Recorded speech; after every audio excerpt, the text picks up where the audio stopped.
మన ప్రభు అయిన యేసుక్రీస్తు పరిశుద్ధ నామములో ఈ పాడ్కాస్ట్ ద్వారా వాక్యం వింటున్న ప్రతి వారికి ది ఫాదర్స్ ఫెలోషిప్ తరపున నా హృదయపూర్వకమైనటువంటి వందనాలు. ప్రతి మనిషి ఎదుటి వ్యక్తి యుద్ధ నుండి కోరుకునే ఒక విషయం ఏదనగా వీరు చెప్పేది వారు చేయాలని, వీరు చెప్పిన దానిని వారు అంగీకరించాలని, వీరు చెప్పిన దానికి వారు వెంటనే స్పందించాలని ప్రతి వారు కోరుకుంటారు. లేకపోతే చెప్పిన వాటికి వారు స్పందించకపోయినా, మెచ్చుకోకపోయినా, ఆ పని చేయకపోయినా వీరు వారి విషయమై సంతోషంగా ఉండలేరు, వారిని ప్రేమించలేరు, వారి ఎడల ఇష్టంగా ఉండలేరు. దాని అర్థం ప్రతి వారికి ఎదుటివారు వీరి మాటను అంగీకరించాలని, వీరు చెప్పిన దానికి వాళ్ళు సమ్మతించాలని కోరుకుంటూ ఉంటారు. అనగా చెప్పిన వెంటనే చేయాలి, చెప్పగానే అర్థం చేసుకోవాలి అనేటువంటి కోరిక అందరిలో ఉంటుంది. కానీ వాక్యం ఏం సెలవిస్తుంది ఇందును గూర్చి అని మనం చూసినట్లయితే కొరింథీయులకు రాసిన మొదటి పత్రిక 15వ అధ్యాయము 58వ వచనం, కాగా నా ప్రియ సహోదరులారా, మీ ప్రయాసము ప్రభువునందు వ్యర్థము కాదని ఎరిగి స్థిరులను కదులని వారును ప్రభువు కార్యాభివృద్ధి యందు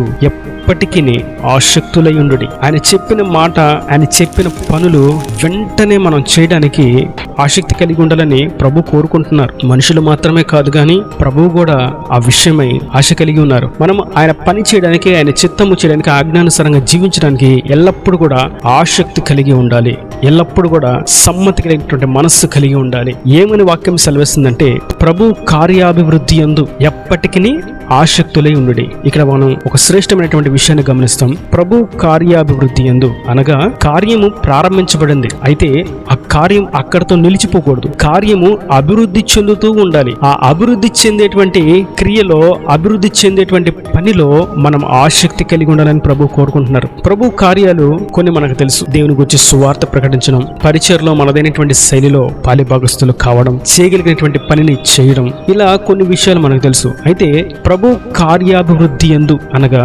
రెండో కోణంలో ప్రభు ప్రతి వ్యక్తికి ఒక భారాన్ని పెడతారు. దేవుని రక్తంలో కడగబడి పరిశుద్ధాత్మతో నింపబడిన ప్రతి వారికి వారిదైనటువంటి శైలిలో వారికి ఒక భారం కలిగి ఉంటారు. ఆ కార్యం వారికి మాత్రమే. కొందరు మందిరాన్ని శుభ్రపరచాలని, కొందరు సభలు పెట్టించాలని, కొందరు భోజనాలు పెట్టాలని, కొందరు పరిచర్లో ఉండేటువంటి పనులు చేయాలని, కొందరు సేవకులతో కలిసి నడవాలని, వారితో పాటు సేవలో కొనసాగాలని, ఇలా ఒక్కొక్కరికి ఒక్కో రకమైనటువంటి భారాన్ని ప్రభు పెడతారు. అది అక్కడతో నిలిచిపోకూడదు. దాన్ని అభివృద్ధి చేసుకోవడానికి మనం ప్రయాసపడాలి. ఆసక్తి కలిగిన వారమై మనం ఉండాలి. నేడు చూస్తూ ఉంటే అనేకులు కార్య ఆరంభాన్ని ఎంతో ఆర్భాటంగా ఆరంభిస్తారు. కొద్ది దినాలు జరిగిన తర్వాత ఆసక్తి అంతా కూడా శూన్యమైపోతుంది. దీని గురించి వాక్యం సెలవిస్తుంది.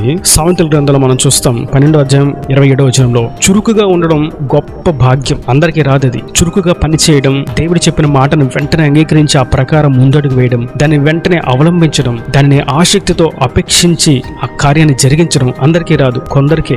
వారికి ప్రభు సెలవిస్తున్నాడు, ప్రభు కార్యమునందు మీరు అక్కడితో నిలిచిపోక దానిని అభివృద్ధి చేసుకునే విషయంలో ముందుకు సాగిపోండి. ఆ ఆసక్తితో ఏమాత్రం మీరు మాంద్యులు కావద్దు. మరియు ఇంకా మనం చూస్తాం, మనం ఆసక్తి విషయంలో మాంద్యులము కానే కాకూడదు. రోమాపత్రికలో మనం చూస్తాం, ఆసక్తి విషయంలో మాంద్యులు కాక ఆత్మయందు తీవ్రత గలవారమై మనం ఉండాలని. ఆసక్తి, తీవ్రత. ఎందులో ఆసక్తి, ఎందులో తీవ్రత అంటే దేవుని యొక్క కార్యాన్ని అభివృద్ధి చేసుకోవడంలో మనకి ఆసక్తి, తీవ్రత కలిగి ఉండాలి. కొందరిని మనం చూస్తూ ఉంటే వారు రక్షణ పొందినటువంటి తొలిటి దినాల్లో, మారు మనసు పొందుకున్నటువంటి తొలిటి దినాల్లో వారి ప్రార్థన, వారి యొక్క ఉపవాసం, వారి భక్తి, వారి ఆరాధన, వారి ప్రతిష్టత, వారి యొక్క సమర్పణ, వారి ఆధ్యాత్మిక స్థితి అంతా కూడా చాలా ఉన్నతంగా ఉంటుంది. క్రమేణా క్రమేణా క్రమేణా కాలం గడుస్తున్న కొలది, రోజులు తొలగుతున్న కొలది వారిలో ఆసక్తి, తీవ్రత తగ్గిపోయి చిన్నగా మాంజులైపోతారు. ఎప్పుడు చేసే ఆరాధనేగా, ఎప్పుడు వెళ్ళేటువంటి మందిరమేగా, ఎప్పుడు పాడేటువంటి పాటలేగా, ఎప్పుడు చదివేటువంటి వాక్యమేగా, ఎప్పుడు చేసేటువంటి ప్రార్థనేగా,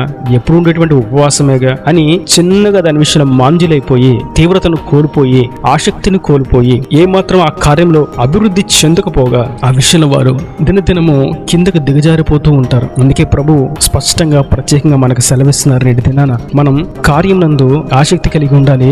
అది అభివృద్ధి చేసుకోవడం విషయంలో ఆసక్తి మరియు తీవ్రత గల వారమై ఉండాలి. ప్రార్థన చక్కగా చేసేవాళ్ళు, పాటలు చక్కగా పాడేవారు, ఆరాధన చక్కగా చేసేవాళ్ళు, వాక్యాన్ని చక్కగా క్రమంగా చదివేవాళ్ళు. కానీ ఆసక్తి చిన్నగా తగ్గిపోయి వాటిని చదవడం, పాటలు పాడడం, ఆరాధన చేయడం, మందిరంలోకి అడుగు పెట్టడం, సన్నిధిని గడపడం వదిలిపెట్టి వేశారు. అయితే వాక్యం, మీరు ఆ కార్యమును ఏమాత్రం విడిచిపెట్టొద్దు. ఆ భక్తిని, యథార్థతను, నీతిమత్వమును ఏమాత్రము విడిచిపెట్టొద్దు. దాని విషయంలో ప్రభు కార్యమునందు మీరు ఆసక్తి కలిగి ఉండాలి. వాక్యం కొన్ని విషయాల గురించి మనకి సెలవిస్తుంది. కీర్తన గ్రంథం 69:9 మనం చూస్తాం, నీ ఇంటిని గూర్చినటువంటి ఆసక్తి నన్ను భక్షిస్తూ ఉందని. అనగా దేవుని సన్నిధికి ఎప్పుడు వెళ్ళాలి, దేవుని ఎప్పుడు ఆరాధించాలి, ఎప్పుడు పరిశుద్ధ సమాజంలో నేను కూడుకోవాలి, ఎప్పుడు నేను ఆయనను స్తుతించాలి, ఎప్పుడు ఆయన యొక్క వాక్య ప్రక్షాళన నాకు జరుగుతుంది అని ఎదురు చూస్తూ ఉంటారు ఈ ఆసక్తి కలిగిన వారు. ఆయన ఇంటిని గూర్చినటువంటి ఆసక్తి కీర్తనకారుని భక్షిస్తుంది. మరియు దేవుని చిత్తం చేయడానికి ఇంకా నేనేం చేయాలి,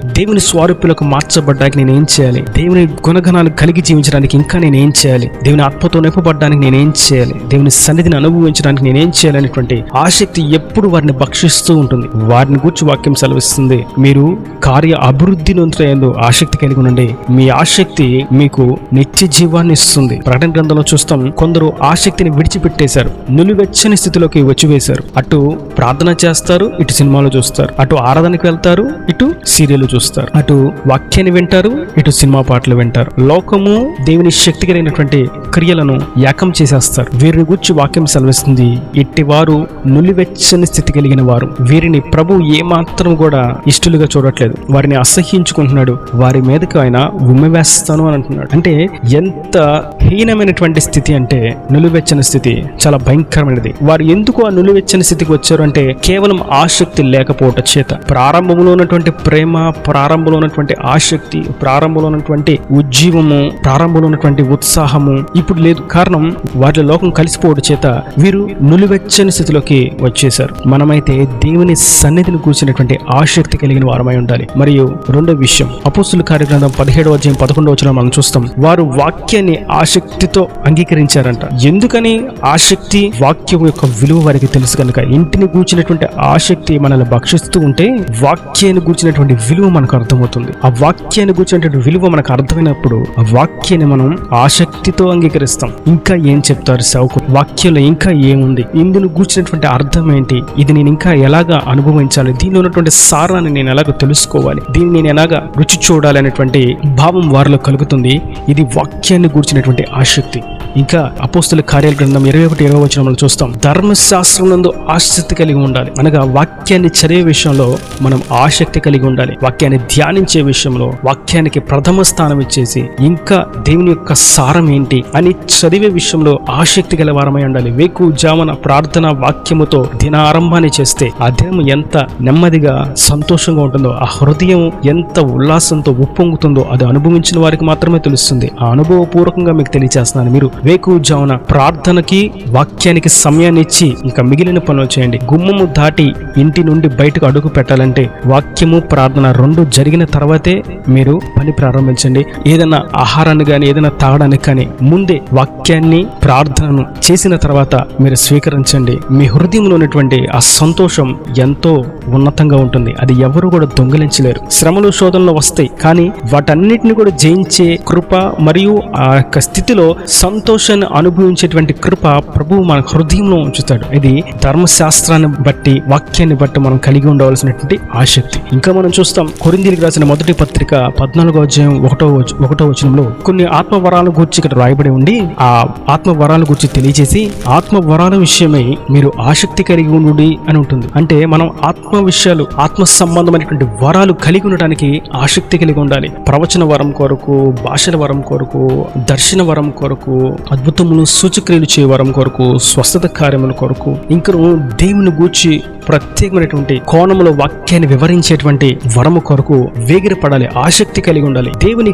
కార్యముల విషయంలో మనం ఎప్పుడు ఆసక్తి గల వరమై మనం ఉండాలి. ఇంకా మనం చూస్తాం, యాకోబు పత్రిక 5:17 ఆసక్తితో ప్రార్థన చేయాలని. మన ప్రార్థనలో ఆసక్తి ఉండాలి. ప్రార్థన ఏదో చేసాం, సమయాన్ని ఎంతవరకు చేయాలనుకున్నాం చేస్తాము అని కాదు, కానీ చేసినటువంటి ఆ యొక్క అంశం ఖచ్చితంగా సమాధానం మనం చూడాలి. ఆ సమాధానం చూడాలి అంటే మనం ఆసక్తితో ప్రార్థన చేయాలి. ఏలియా ఆసక్తితో ప్రార్థన చేశాడు. అతడు ప్రార్థన చేస్తూ ఉండగానే ఆకాశం నుంచి అగ్ని కుమ్మరింపబడింది, వర్షము కూడా పడింది. ఇది గొప్ప ఆశీర్వాదకరమైనటువంటి విషయం. ప్రతి క్రైస్తవుడు కలిగి ఉండవలసింది ఆసక్తి. సోమరి వారు ఏ పని చేయలేరు. రేపొద్దున లేసి ఏదేదో చేద్దాం అనుకుంటారు, కానీ వారు తెల్లవారిన తర్వాత ఆ పని మరుసటి రోజుకు వాయిదా వేస్తారు. వారి సోమరితనాన్ని బట్టి వారి పనులన్నీ కూడా నిలిచిపోతూ ఉంటాయి. కానీ దేవుని నమ్ముకున్న, దేవుని ఆశ్రయించినటువంటి తన స్వకీయ సాంపాద్యము ఎల్లవేళలా ఆసక్తి గల వారుగా చురుకుగా ఉంటారు. వారు తమ కుటుంబాన్ని బట్టి, వారు తమ వృత్తిని బట్టి, వారు తాము చేయవలసినటువంటి ఆధ్యాత్మిక క్రియలను బట్టి ఎల్లవేళలా ఆసక్తి కలిగి ముందుకు సాగుతూ ఉంటారు. దేవుని క్రియలు చేయడానికి, ప్రభు కార్యాలు నెరవేర్చడానికి, ఆ కార్యంలో అభివృద్ధిని పొందడానికి ఆసక్తి గలవారై ముందుకు సాగిపోతారు. కారణం ఏంటంటే వీటన్నిటికీ ఈ ఆసక్తి మనకి ఫలాన్ని తీసుకొస్తుంది. ఏ మాత్రం ఈ ఆసక్తి ప్రభువునందు వ్యర్థము కానే కాదు. మనం చేసినటువంటి ప్రతి